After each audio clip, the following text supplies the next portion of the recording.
Question number 14, सारे अभी 14, 15, 16 सभी इंपॉर्टेंट क्वेश्चन है। देखिए, और इन्हीं क्वेश्चनों में चेंज करके यहाँ जो 75 मीटर दिया हुआ है इसी में चेंज करके ऐसे भी क्वेश्चन आता है कि height of the tower is B, और इक्वेशन रिलेशन एक बना दीजिए और प्रूव कीजिए कि रिलेशन सही है या गलत।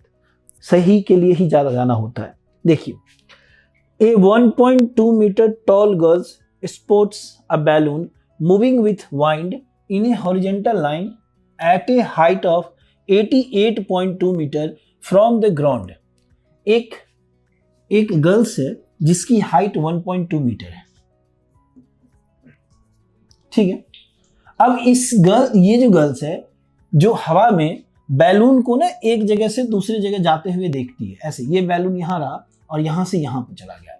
उस बैलून की जो हाइट है वो कॉन्स्टेंटली एकदम 88.2 मीटर के ऊपर है, एक ग्राउंड से यहां से टोटल। तो देखो, अगर मैं इसका नाम रखता हूं A B C D E और ये एफ रहा, मान लीजिए, तो जो काम मैं करूंगा वो मैं 88.2 मीटर के ऊपर काम नहीं करूंगा। क्यों? क्योंकि मैं जिस ट्रायंगल की बात कर रहा हूं वो साइड जो है उसमें आना चाहिए, ना कि कहीं बाहर में। जैसे अगर मैं बात करूंगा, देखिए मैं अगर बात करता हूं ए बी एफ की बात, तो मैं ए सी का हाइट कैसे ले सकता हूं? नहीं ले सकता ना। तो देखिए यहां से ये जो हाइट है बी सी जो ए बी है उसकी हाइट फाइंड करने के लिए, क्योंकि ये 1.2 है तो इसके बराबर में ये भी 1.2 ही होगा, तो जो ए बी है उसकी हाइट फाइंड करने के लिए मुझे 88.2 माइनस 1.2 माइनस करना पड़ेगा, और जो कि आएगा क्या, A B equals to 87 metre. ये क्या बन जाएगा हमारा 87 मीटर। कहानी क्लियर है? देखो आगे की बात है कि the angle of elevation of the balloon from the eyes of the girls at any instant is 60 degree. After the some time the angle of elevation reduce to 30 degree. मतलब जब ये बैलून यहां पर है तो गर्ल्स के आई के साथ, इस बच्चे के आंख के साथ 60 का एंगल बनता है, ठीक है। और जब ये 60 डिग्री, जब बैलून उड़ के यहां से यहां आ जाता है तो इसका एंगल क्या हो जाता है आपका 30 डिग्री हो जाता है। समझ में आ रही बात? डन।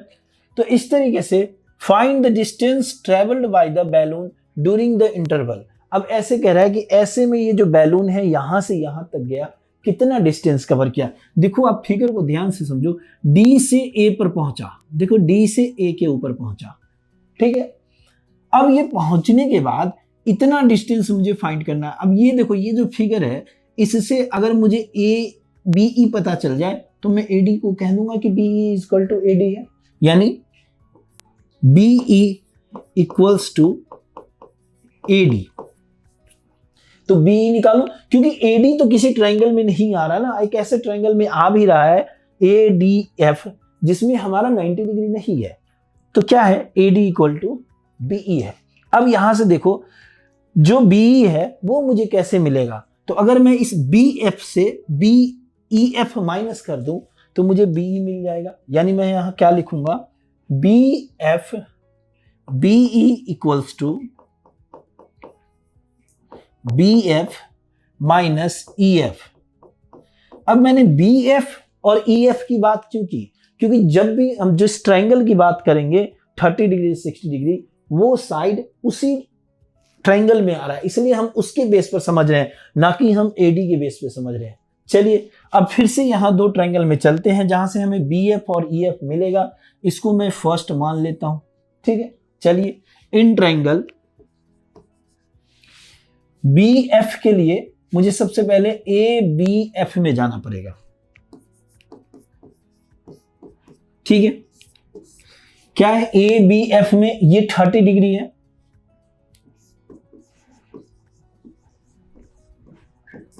P बाई बी यानी A B upon P F,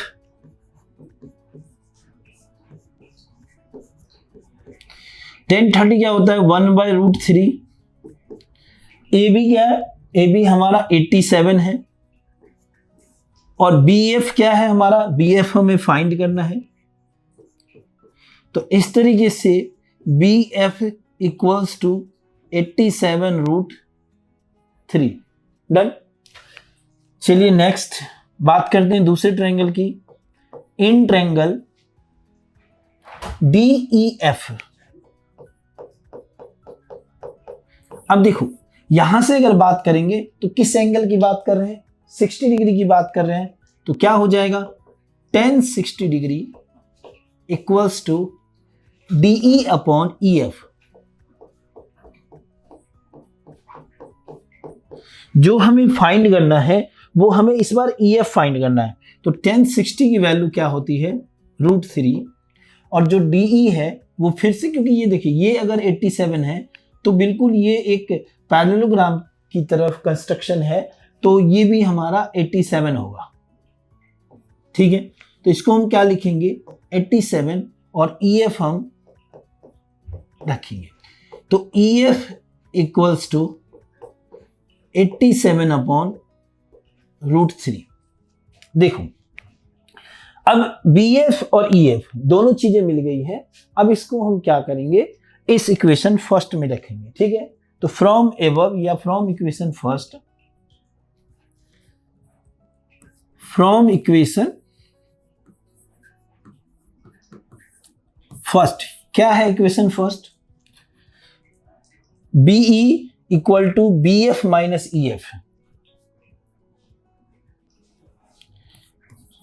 BE equals to BF minus EF।